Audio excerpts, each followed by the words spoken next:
No momento da pandemia, as nossas crianças ficaram sem aula. Assim, as crianças que têm condições de estudar com a internet, têm acesso à internet, tem como estudar, mas as nossas não têm, porque como a gente mora em ocupação, não tem como ter acesso à internet.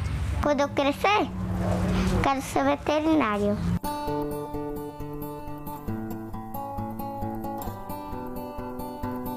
No começo, as professoras não entraram em contato com ninguém do Cerrado. Aí um dia eu peguei o número da Nilce e liguei.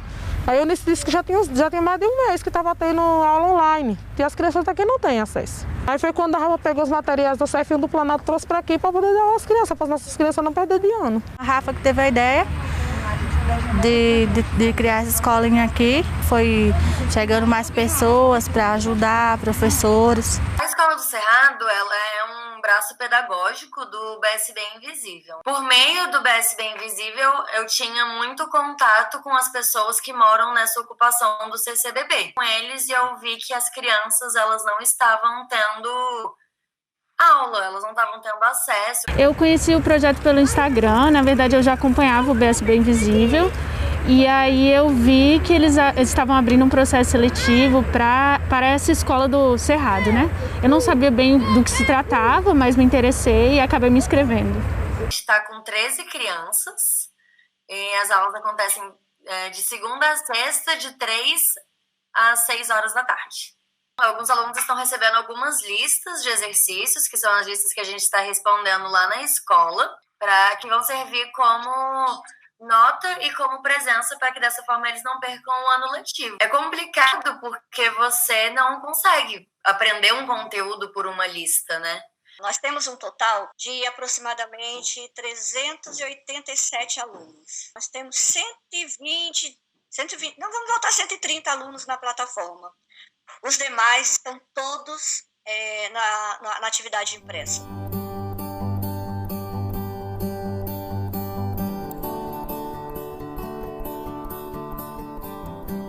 A gente arrecadou bastante mesa e a gente conseguiu muita doação de materiais escolares básicos, como lápis de cor, lápis de escrever, borracha, apontador. Eu gosto de desenhar, eu gosto de estudar também. Por isso que eu gosto daqui, porque aqui tem quadro, tem dever. Então eu gosto mais daqui do que lá. Gosto daqui melhor. Porque ninguém não gosta dos meninos que é do Cerrado, não. Gosto não, né? As professoras. Você acha que eles tratam vocês diferente? Eu acho. Tu tem muito preconceito com eles, é chamado de cerradinho, muitos alunos chamam de mendigo, porque no estado que a gente vive, né, de ocupação, mora em barracos de lona, tem muitas crianças que não entendem que a gente não estamos aqui porque queremos. Estamos aqui porque estamos lutando por moradia e local de trabalho. Aqui é pouca água, aqui a gente não temos assim, a higiene suficiente, tem vezes que a gente não tem água nem para beber. Temos conhecimento sim, o bullying gera, né, e a gente trabalha nisso. Por quê? Porque as crianças da invasão, você sabe, a chuva vem, a questão da invasão, eles vão com o pé cheio de lama. Então, quando as crianças chegam, a gente tem a questão do lencinho, né, e todos passavam no lencinho para limpar o pé. Teve um dia que eu tive que chamar a atenção de uma monitora, porque reclamou porque o aluno sujou o ônibus de lama. Eu leciono em 2 escolas particulares de Brasília, que nós estamos trabalhando à distância. Eu acho que a principal diferença realmente vem desse interesse pela educação. Os alunos aqui, eles estão muito interessados, sabe? Eles querem aprender. Como a gente está vivendo uma pandemia, a gente tem que tomar todos os cuidados necessários para não ficar muita gente na sala. As atividades da escola não vão ser encerradas, mas eu acredito sim que vão acontecer algumas mudanças. Até porque a gente tem que levar em consideração que as pessoas vão voltar a trabalhar em horário comercial, os alunos muitas vezes vai ter essa diferença de turno, porque alguns estudam de manhã e alguns no período da tarde. Eu quero que meus filhos tenham o que eu nunca pude ter, eu quero que eles entrem na faculdade e que eu possa dizer que eles veio daqui de dentro e hoje, estudou na escolinha do Cerrado, hoje meu filho é um advogado. Se não fosse eles aqui não estava acontecendo isso, porque nós éramos invisíveis aqui dentro.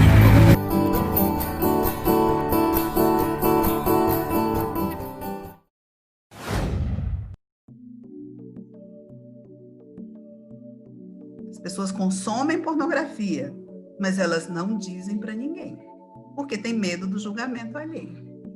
Camming é aquele trabalho novo, né, que é muito novo, tipo, começou foi em 2000, então relativamente é uma coisa que começou há pouco tempo, principalmente no Brasil, aonde homens ou mulheres ou trans, qualquer pessoa pode transmitir através de uma webcam. Não precisa ser um conteúdo adulto, existem muitas camgirls que ganham rios de dinheiro e não tiram a roupa e não falam sobre sexo, zero assunto sexual.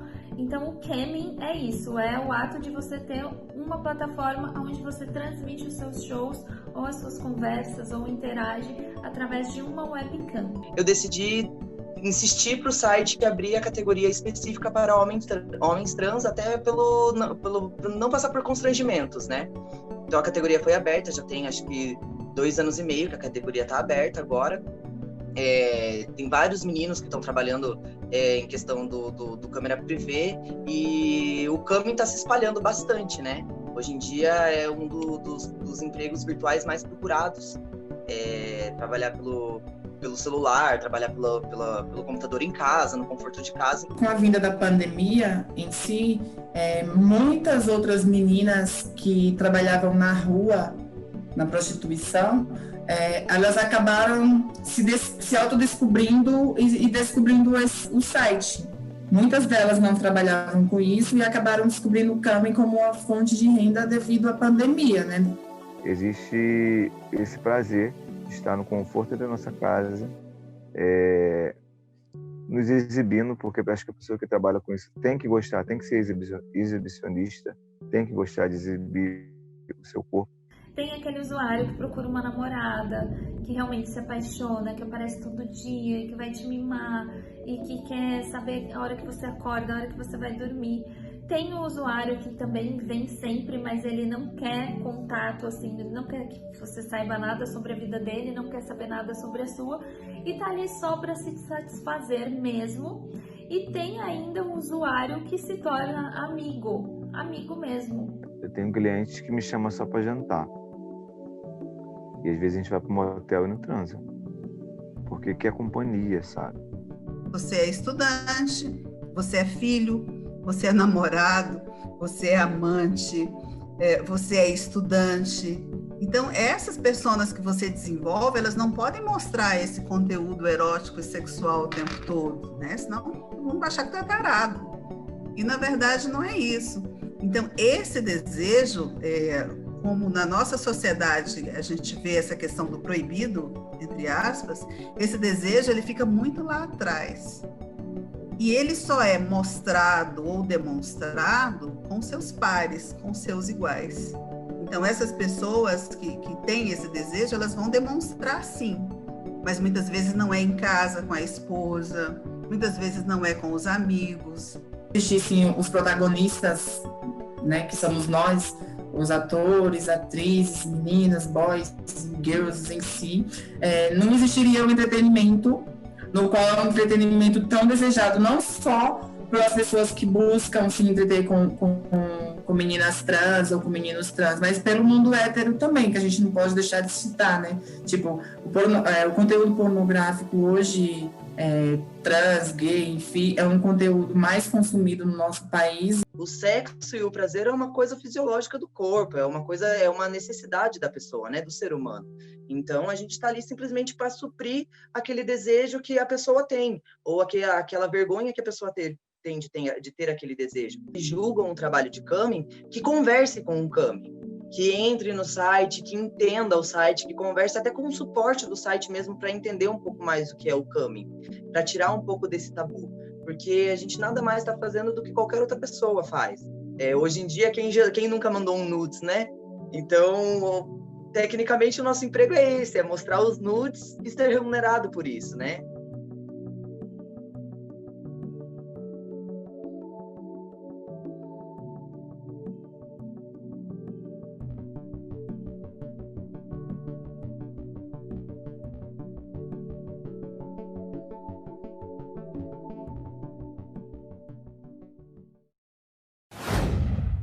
Eu tenho arte em mim.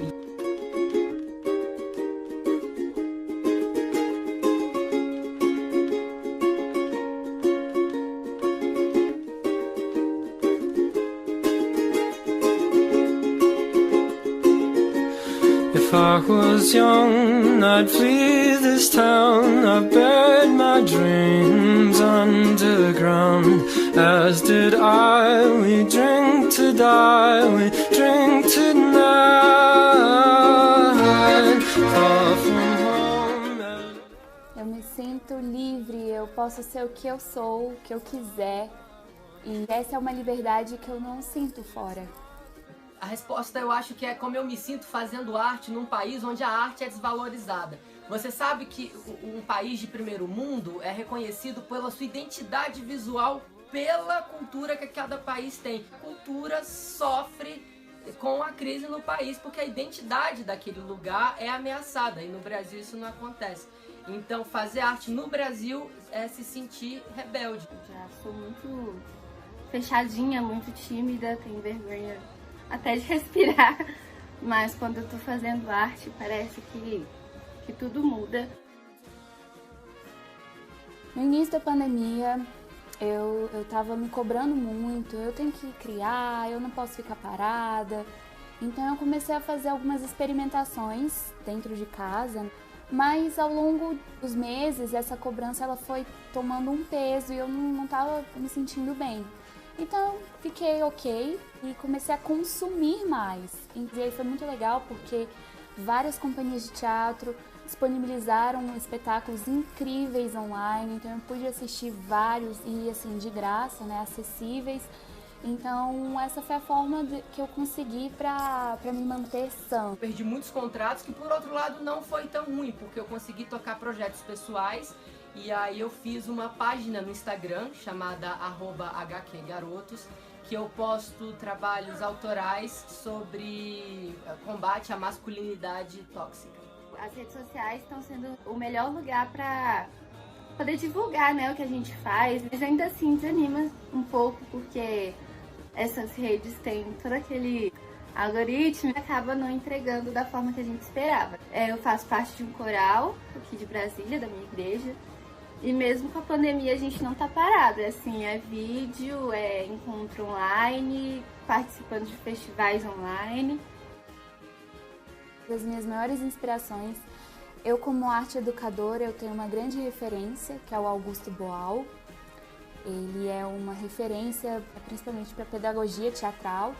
E eu tenho uma grande referência, que é o meu mestre, ele foi o meu professor, ele foi o meu orientador, e eu tenho como fonte máxima de inspiração e admiração pelo artista que ele é, que é o Denis Camargo, aqui de Brasília. Eu me inspiro muito mais num artista mais pelo lado ideológico do que pelo conjunto da obra.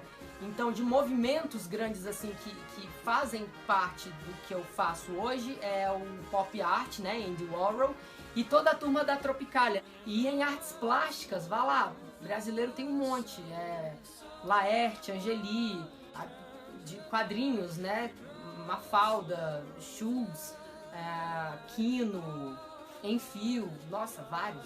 E, acima de tudo, o Walt Disney, que pra mim é o top dos tops. Inspiração, assim, na música é a Beyoncé.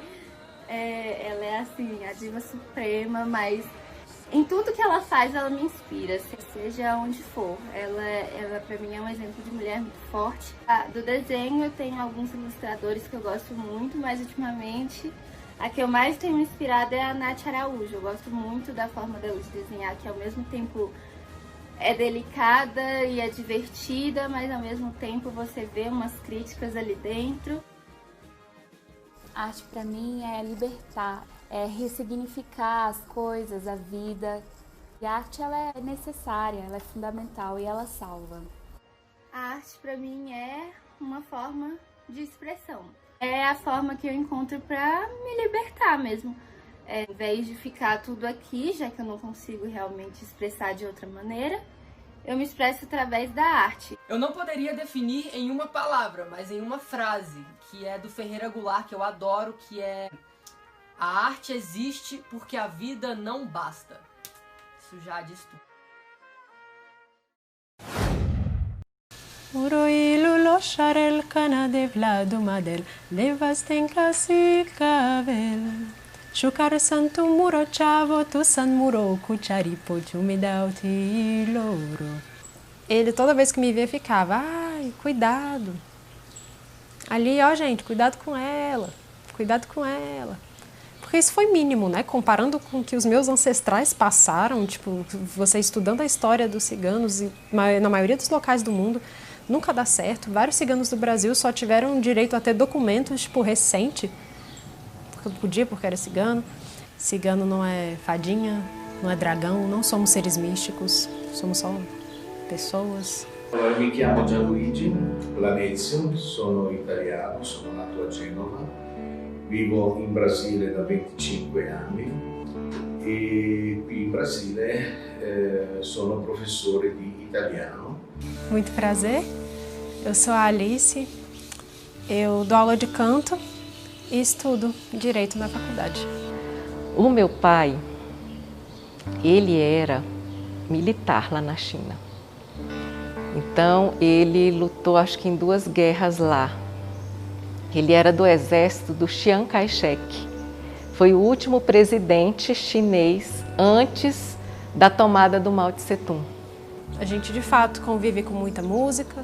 A gente, de fato, fica muito em família. Tem muito respeito aos mais velhos. A gente gosta de comer, de cantar, de dançar. Isso é verdade. Minha família ficou um pouco mais isolada porque eles vieram para o Brasil, eles vieram da Espanha para o Brasil. Io cerco di non dimenticarmi di essere italiano, è per questo che amo tantissimo e faccio corsi di culinaria insegnando appunto la cucina italiana come base del mio corso di culinaria. Sempre tive muito orgulho, apesar de não sair falando por aí, né? Daí eles trouxeram para cá. Quando vieram, ensinaram para os filhos para os filhos e dos filhos para os netos, vulgo eu, né? E aqui estou agora. Não tem como a gente se desvencilhar dessa bagagem, porque a nossa história não sou só eu, não é só a minha mãe e meu pai. Tem todos os nossos antepassados. E a gente é isso também, né? Toda essa história que está lá atrás, então não tem como a gente abrir mão disso. È difficile riuscire a mantenere tutte le tradizioni italiane, ma sì, specialmente quella principale del mangiare, essere sempre disponibile e pronto a ricevere amici e colleghi per venire a vivere o passare giornate con noi. Bem, meu bisavô falava que a geração dele ia ser a última a conviver com a cultura. A minha avó falava que a dela era a última. Minha mãe falava que a dela era a última. Então, talvez não vá embora agora, até porque a gente cresceu assim. Então, quando eu fui casar, a minha irmã falou para mim que tinha trazido um pedaço de seda para o meu pai, de presente da China, e que ele tinha dito que ia guardar para fazer o vestido do meu casamento. Aí eu me lembro que eu peguei um livro da cultura deles, né? E escolhi um modelo de vestido e minha irmã veio para cá para fazer esse vestido junto com ele. A gente se reúne, a gente canta, a gente dança, a gente conta histórias e a gente escuta as histórias dos outros. E a gente se diverte muito, a gente passa um ótimo tempo. Specialmente dando le aule di italiano, molti alunni e molte persone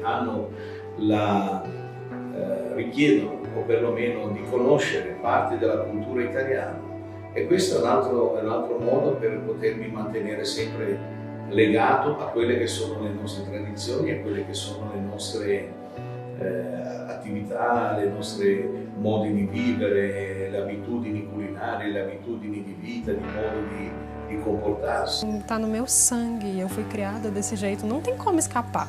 É a nossa identidade. Poxa, tem uma história tão bonita e tem uma história de tanta força, de tanta resistência. Eu só tô viva hoje porque os meus ancestrais conseguiram sobreviver ao tudo que eles passaram para eu estar aqui hoje.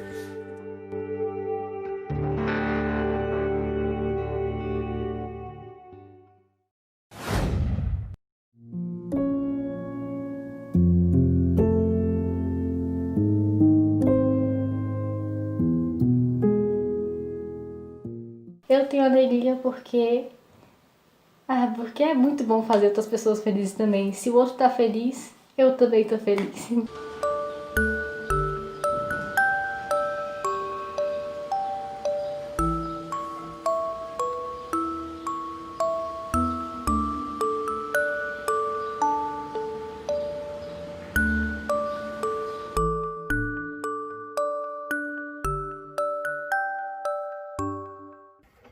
Então, antes de sair de casa, eu já começo a minha preparação.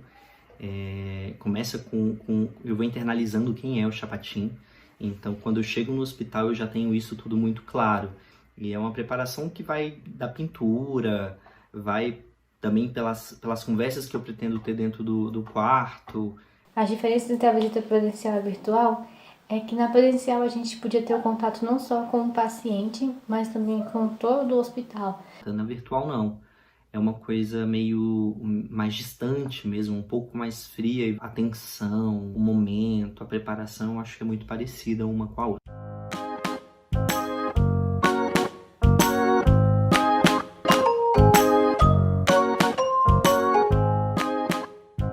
A visita virtual, ela é um desafio tremendo, né? Porque você não tem ali mais recursos da outra pessoa do seu lado, olhar. Mas o combustível é você querer. Então, assim, pode ter a questão do barulho, mas você já se programa, já vai para o seu quarto, já cria um arcabouço todo para a visita. Você já se prepara para não existir esses desafios.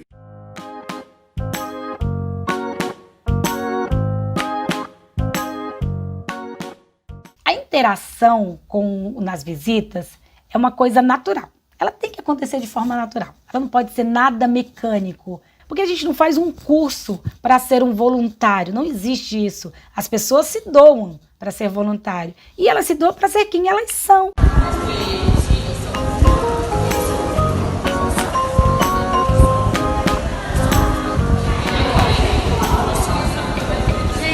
O que eu acredito de impacto na vida de quem recebe a visita se resume em uma palavra: importância. Quando eu paro para visitar alguém, ou quando eu venho compartilhar do meu sorriso ou do tempo numa visita virtual, eu digo para aquela pessoa que ela é importante para mim.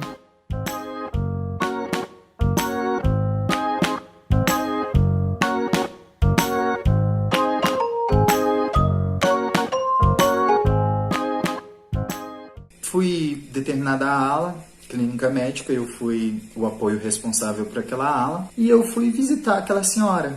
Ela estava sozinha no quarto e eu sentia a vontade de ir até aquela senhora. E a gente começou a conversar e tudo mais. E ela me questionou: você volta semana que vem? Aí eu prometo que eu volto. Aí na outra semana eu voltei. E ela, conversa vai, conversa vem, ela disse para nós que queria que a família dela fosse visitar ela, como nós estaríamos ali a visitá-la. E ela perguntou se eu voltava semana que vem novamente. E eu voltei semana posterior, eu voltei e ela não estava mais lá.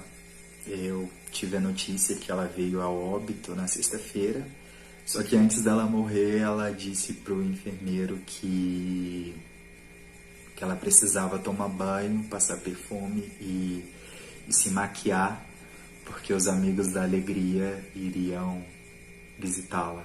Eu acho que a que mais me marcou foi essa, porque me mostrou o verdadeiro sentido de ser voluntário.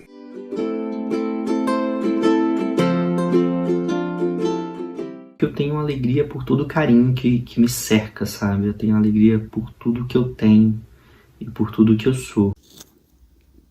Eu tenho alegria porque eu posso e tenho privilégio. Eu posso compartilhar do meu sorriso e, claro, receber de volta.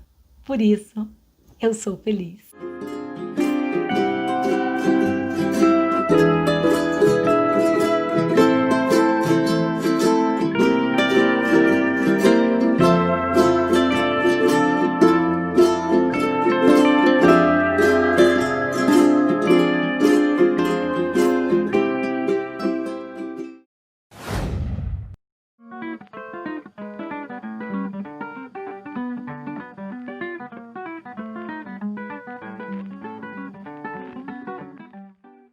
a gente vai aprender hoje a fazer gin tônica.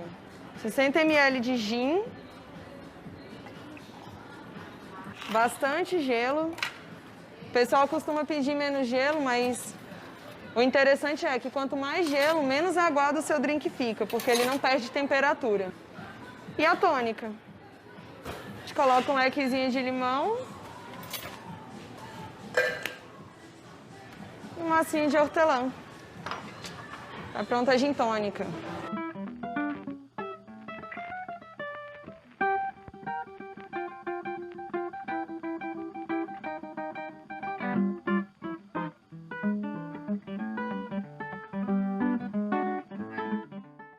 Eu era muito dependente de social, de pessoas, de conversa, de bate-papo. E na quarentena, em home office, totalmente afastada na maioria do tempo, eu me habituei a beber sozinha. A primeira live que a gente assistiu, a gente fez um evento aqui em casa. A gente colocou uma luz diferente, colocou petisco, e aí a gente pegou um vinho, e aí a gente fez uma festa em casa mesmo, só a gente aqui. A gente começou a consumir mais, principalmente vinho, né?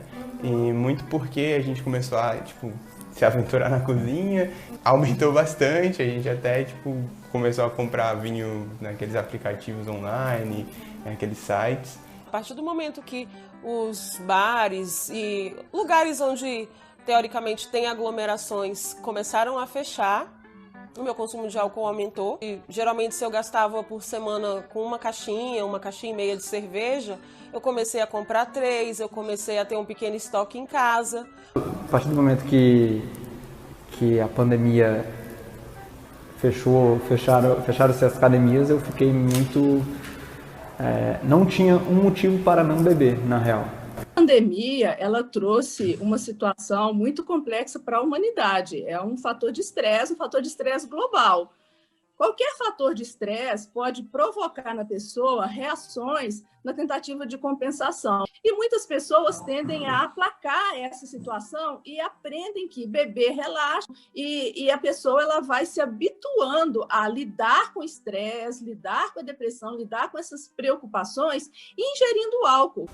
O top 3 das bebidas alcoólicas, né, que saem muito aqui nesse bar, não diverge muito da pegada de Brasília, no geral. Gin é de longe realmente o mais pedido. E aí, nessa quarentena, a gente conheceu o gin. A gente pegava umas receitas na internet, comprava os ingredientes e a gente testava aqui em casa.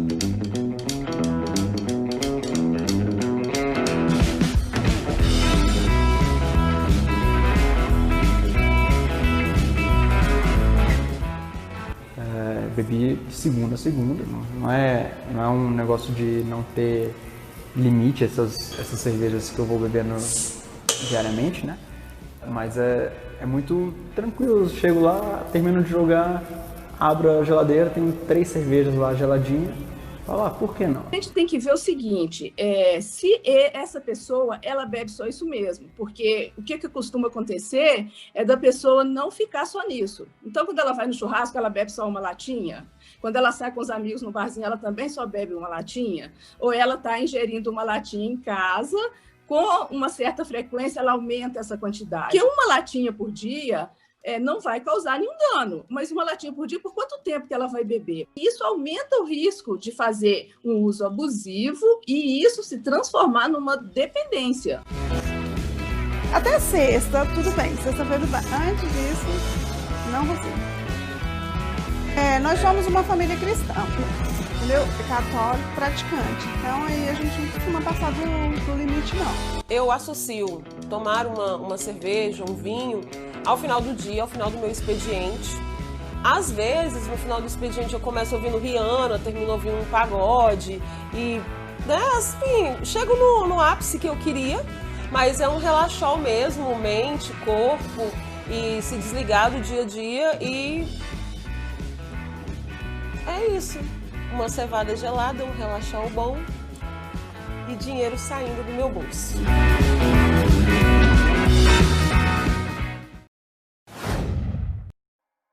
Pai e mãe, eu sou trans, entendam e amem e abracem. E eu tenho identidade.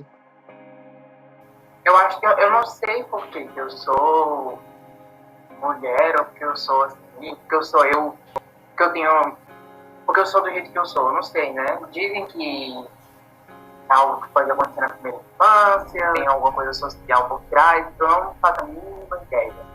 Porque eu sei que meio que aconteceu, eu sei assim. Quando eu era criança eu não me sentia muito assim, menino ou menina, sei lá. Essas coisas não tinham muita importância pra mim, eu acho. Eu só era uma criança. Eu descobri que eu era trans muito novo. Eu tinha, 17 anos no ensino médio. E aí na adolescência, né, vai chegar na pubertade. Aí você começa sei lá, você começa a não gostar das mudanças que vão acontecer no seu corpo. Aí eu acho que aí eu comecei a pensar.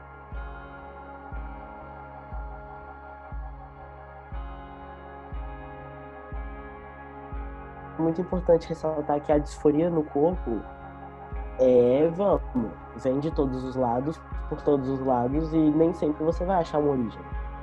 Muitas vezes você tem disforias porque é uma razão social que você pensa, você é tão reforçado de que o corpo masculino é daquele jeito, que você, às vezes, como uma pessoa trans, não tem esse aspecto e às vezes nem tem perspectiva de ter. E você fica, cara, tipo, nossa, vai tá tudo errado, que péssimo. E você cria uma relação péssima com o seu corpo. Muitas pessoas trans relatam que o processo de transição é um processo muito solitário. Quando estamos enfrentando uma situação na vida de solidão, a tendência da pessoa é entrar num comportamento repetitivo, num esquema mental de isolamento, de se excluir, de tentar lidar com os processos de forma sozinha, individual. Por isso que é muito importante nesse processo de transição ter uma rede de apoio, encontrar amigos, encontrar pessoas em que você encontre um ambiente de acolhimento, um ambiente de não julgamento, e a terapia, a psicoterapia é esse lugar. Eu acho que a transição é um grande amor próprio.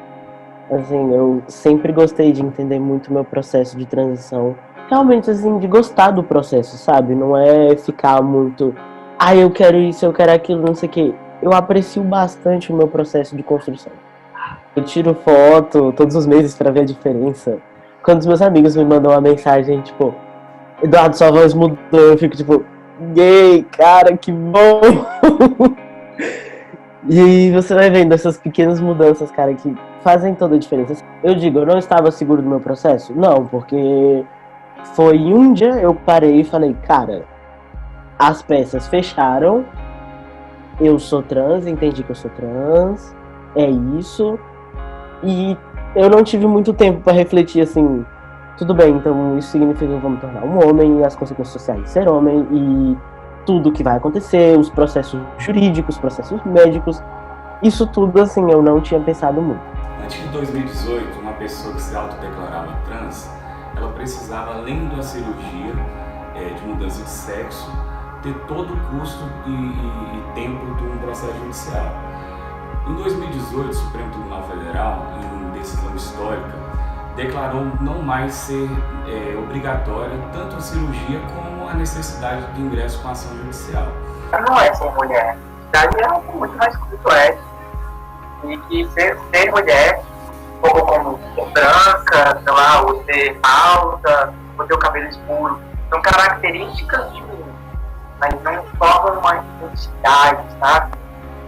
E faz parte da perigoso, né? As pessoas falam muito tipo, eu me identifico com a mulher, mas tipo, isso que é, né, ser uma mulher? Assim como uma mulher negra, ela é uma mulher negra. Então, uma mulher trans, ela é uma mulher e também é trans. Mas primeiramente ela é uma mulher. Então acho que eu foco muito mais na minha mulheridade do que na minha transexualidade. As pessoas trans são pessoas, não é um fio, não são alienígenas. Homens e mulheres. Eu tenho um amor que a vida me ensinou, por isso nunca me faltou. Eu tenho amor que o meu avô pregou e que plantou. No meu coração essa vida se interiorizou. Eu tenho amor porque eu acredito na paz. Eu tenho amor porque isolei as coisas de Satanás. Eu tenho amor porque eu sei que o mundo é diferente. Eu tenho amor porque esse troço nasce dentro da gente. Eu tenho amor. Aqui o camarada chega sujo da rua, destruído, entendeu? Rapidinho ele me responde ali essas pequenas perguntas aí e eu começo a traçar o perfil daquele cara, daquela família. Aí eu começo a contar junto com ele, pra ele, como a família dele veio parar aqui. Parar aqui aonde? Aqui nessa situação. O que aconteceu com a pessoa que ficou no vício, enterrada no vício, ao ponto de morar na rua? Porque a gente encontra de tudo na rua. A gente encontra pessoas que são viciadas, que são médicos, cabeleireiro, profissão, pastores, ex-pastores, ex-diáconos, filhos de pastor. A gente encontra músico, a gente encontra mecânico. Então a gente encontra de tudo na rua, mas pessoas que foram vencidas pelo vício. E essas pessoas ficam sem esperança. Tem muitas pessoas que às vezes não sabem o que eles têm, né? Como eu também às vezes poderia saber que eu tinha, mas eu não tinha um alicerce, né? Uma base. E eu encontrei aqui no centro de recuperação Mar Vermelho. Porque até então eu estava na empolgação de olhar só para o violão e para mim. Mas depois eu comecei a ver que as pessoas de rua se deslocavam e conversavam comigo coisa que às vezes ele não tinha conversado com ninguém. Pois ele já me tinha ali como uma pessoa conselheira.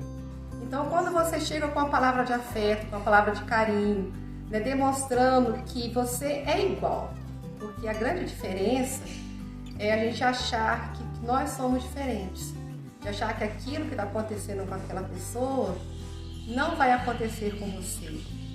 E hoje eu faço esse trabalho, hoje a gente traz alimentação, roupa, e a gente tem um carro de banho, a gente tem um ônibus de banho também, da minha mãe, o qual a gente traz uma dignidade para essa população de rua, né? Boa noite, meu nome é Juliana, sou moradora de rua. É tão bom ficar limpinha. Um trabalho que as pessoas faziam quando eu morava na rua, e depois quando eu saí da rua, eu comecei a fazer esse trabalho, né? Eu tinha que fazer alguma coisa para resolver. E aí eu meti o pé, pegava um ônibus e ia lá para a rodoviária. Só para olhar os caras. Eu vinha de lá com a solução para o meu problema, cara. Eu conseguia ir lá vazio e voltar cheio. Eu tenho feito um trabalho desde quando eu estava na rua, né? Há 28 anos. Né? Eu coloquei um violão nas costas e fazia de tudo para esse violão não se perder, para mim não vender, porque ele começou a ser o meu passaporte aonde eu ia. Aonde eu ia, tinha gente fumando droga, tinha gente bebendo. E quando eu chegava com o violão, eu começava a tocar, os caras paravam, velho. Eles que estão na rua, eu tenho exatamente essa visão. Podia ser eu. Por algum detalhe não sou eu, mas é aquela pessoa que é igual a mim, que aconteceu com ela, algo aconteceu com a vida dela, que ela foi parar naquela situação. Então são 6 anos que a gente distribui amor, que a gente distribui esperança, que a gente fala de ter um futuro melhor. Eu não falo com as pessoas da rua para ela ser uma pessoa boa. Por quê? Porque bom é só Deus. Mas eu falo, olha, você pode ser maravilhoso onde você estiver. Se eu pegar para ficar orgulhoso de tudo que eu recebi da vida, eu conquistei na vida e ainda posso conquistar, se eu ficar orgulhoso por isso, eu não vivo a viagem da vida. Eu tenho amor porque a vida assim me ensinou. Eu tenho amor porque aprendi dos pequenos, dos grandes e do vovô. Eu tenho amor porque a vida é diferente quando a gente olha pro mundo e dentro da gente sente. Eu tenho amor porque isso vem da paz que só Jesus que traz.